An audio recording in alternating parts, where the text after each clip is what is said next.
आता आपण जे बोललो ते पण रेकॉर्ड झालं, ते कट करा आता. अवधूत चिंतन श्री गुरुदेव दत्त. कालपर्यंत 15 प्रवचनात आपण मामांच्या ऐसा जोगवा मागीन या विषयावरची प्रवचनं आपण 15 भागात ऐकली. आज नवीन विषयाबद्दल परमपूज्य मामा काय सांगताय ते आपण आजपासून पाहू. आजपासून विषय आहे देवाची द्वारी. अवधूत चिंतन श्री गुरुदेव दत्त. श्री सद्गुरू ज्ञानेश्वर माऊलींनी आपल्या ज्ञानेश्वरी भावार्थ दीपिका किंवा अमृतानुभव व चांगदेव पासष्टी या ग्रंथाद्वारे अभंगाद्वारे अमृतज्ञानाचा प्रचंड सागरच साधकांसाठी कृपावंत होऊन निर्मिलेला आहे. या ज्ञानभांडाराचे सार रूपच असे हरिपाठाचे अभंग माऊलींनी रचलेले आहेत. वारकरी संप्रदायातील प्रत्येक साधकाच्या नित्य अन्निकाचा हरिपाठ अभंग पठण हा एक भाग असतो.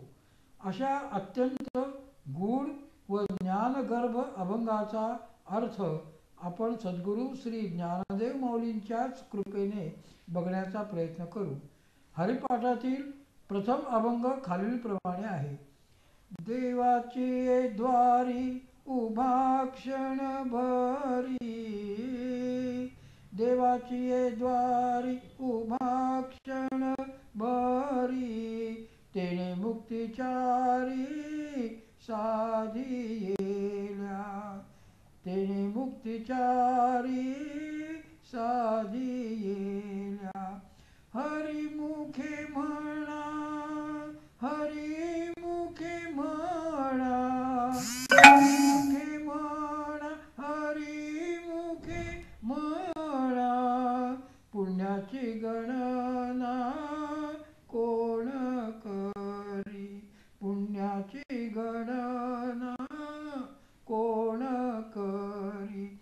असोनी संसारी जीवे वेगू करी, असोनी संसारी जीवे वेगू करी, वेदशास्त्र उभारी बायासना, वेदशास्त्र उभारी बायासना. ज्ञानदेव म्हणे व्यासांची खुणे, ज्ञानदेव म्हणे व्यासांची खुणे, द्वारिकेचे राणे पांडवा घरी, द्वारिकेचे राणे पांडवा घरी. हरिमुखे म्हणा, हरिमुखे म्हणा, पुण्याची गणना कोण करी. या अभंगाचा अर्थ सर्वसाधारणपणे खालीलप्रमाणे केला जातो. भक्ताच्या अंतःकरणातील भगवंताविषयी निरुपचार प्रेम हे देवाचे नित्य वस्तीचे ठिकाण आहे आणि त्याचे सप्रेम चिंतन हे त्या ठिकाणी प्रवेश करून घेण्याचे द्वार आहे. यासाठी सकल जन हो, मुखाने हरिनामाचा सतत जप करा आणि सर्वच त्याचीच सत्ता आहे हे नीट ध्यानात धरा. म्हणजे तुम्हाला अगणित पुण्य लागून तुम्ही पवित्र बनाल. वेदशास्त्रे देखील हीच गोष्ट हात वर करून अट्टहासाने सांगत आहेत. यासाठी संसारात कालक्रमणा करीत असता निदान जिव्हेने तरी निरलसपणे भगवन नामाचा उच्चार करीत राहा. पांडवांनी द्वारकाधीश श्री कृष्ण परमात्म्याची भक्तिपुरस्पर नामस्मरण रूप सेवा केली म्हणून तो भगवान त्यांचा केवळ अंकित होऊन राहिला आहे असे व्यासांनी महाभारतात वर्णन करून सांगितले आहे. आणि मी ज्ञानदेव त्याच्याच आधाराने तुम्हीही सर्वजण हरिस्मरण करा असे तुम्हा सांगत आहे. वरील अभंगाचा गूढ रूपकात्मक अर्थ समजावून घेण्याचा अगोदर सुरुवातीला एका गोष्टीचा खुलासा करणे आवश्यक आहे. अभंगात ज्याप्रमाणे प्रथम कडव्यातील प्रथम चरणात देवाची ये द्वारी आल्यावर पुढील चरणात क्षणभरी चारी असे री अंत अनुग्रास आले आहेत.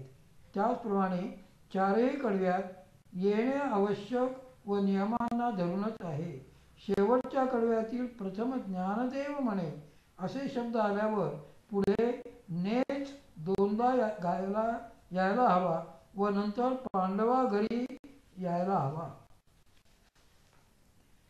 हवे हे पांडवा घरी यायला हवे हे उचित आहे. परंतु असे आढळते की हा नेचा अनुप्रास काही पाठातून येतो, तर काही हरिपाठ अभंगामध्ये उगाच भावनेच्या आहारी जाऊन असे लिहिलेले आढळते की ज्ञानदेव म्हणे व्यासांची या खुणा द्वारकेचा राणा पांडवा घरी. असे खरे तर येऊ नये, कारण नियमाप्रमाणे एकदा ने आला की पुढे 2 वेळा नेच आला पाहिजे. म्हणजे द्वारकेचे राणे असे शब्द असायला हवेत. तरी देखील चुकीचा पाठ देणाऱ्यांचा त्यामागे काय हेतू असेल तो असो, आपण आपले शास्त्राला व अनुभूतीला धरून काय खरे आहे ते पाहू.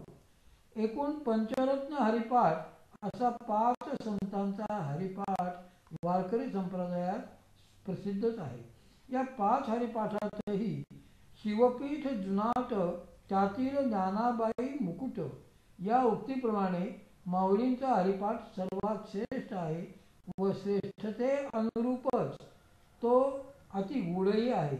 म्हणूनच तो वारकऱ्यांची संध्या होऊन बसला आहे. ज्यांचा उपनयन विधी झाला आहे त्यांना संध्याही करावीच लागते. ती केली नाही तर विहित कर्म न केल्याने पाप लागते, पण केली तर पुण्य मात्र लागत नाही.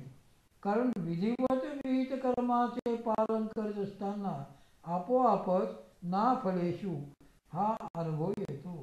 विहित कर्माचे पालन करीत असताना कर्म तर घडते, परंतु फलित होत नाही.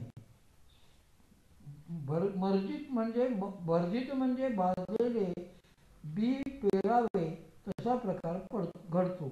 यासाठी माऊली सांगतात, विधी ते पाळीत निषेधाते गाळीत मज देऊनी जाळीत कर्म फळे.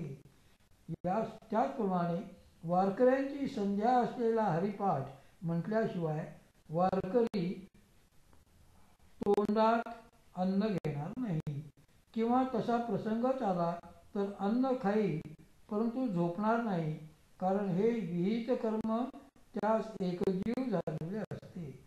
अशा प्रकारे हरिपाठाचे पठण सर्वच करतात, परंतु त्याचे अनुसंधान सर्वांना जमते असे नाही. पुष्कळ वाचल्यामुळे किंवा अभ्यासाने हरिपाठाचे अर्थ कोणी शब्दार्थाने, कोणी वाच्यार्थाने, कोणी लोकांची आवड पाहून, कोणी अमुक विद्वानाने लिहिला म्हणून आपणही त्यावरून लिहिले तर लोकोपवाद येणार नाही म्हणून अशा नाना प्रकारांनी लावत असतात.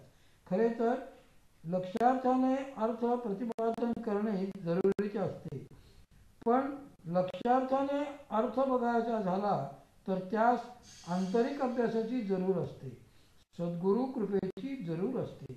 श्री सद्गुरु ज्ञानेश्वर महाराज यांच्या ज्ञानेश्वरी, अमृतानुभव, अनुभवामृत, चांगदेव पासष्टी, अभंगाचा गाथा व हरिपाठ या सर्वांचा मूळ प्रतिपादित मुद्दा एकच आहे हे काहींना पटत नाही. ही सर्व रचना वेगळी वेगळी स्वतंत्र आहे असे ते मानतात. परंतु अनुभवांती बघितले तर लक्षात येईल की हे सर्वच्या सर्व साहित्य संसार निनते शस्त्र, आत्मा अवतरविते मंत्र आहे. श्री सद्गुरू ज्ञानेश्वर महाराजांची उपदेश करण्याची हातोटी सामान्यांपासून विशेषापर्यंत त्याच्या रुचीनुसार व कृतीनुसार बदलली तरी त्यातून प्रतिपादित एकच तत्व मिळते. म्हणूनच वरवर बघता हरिपाठाचे अभंग जरी साधे सोपे वाटले तरी चांदव 65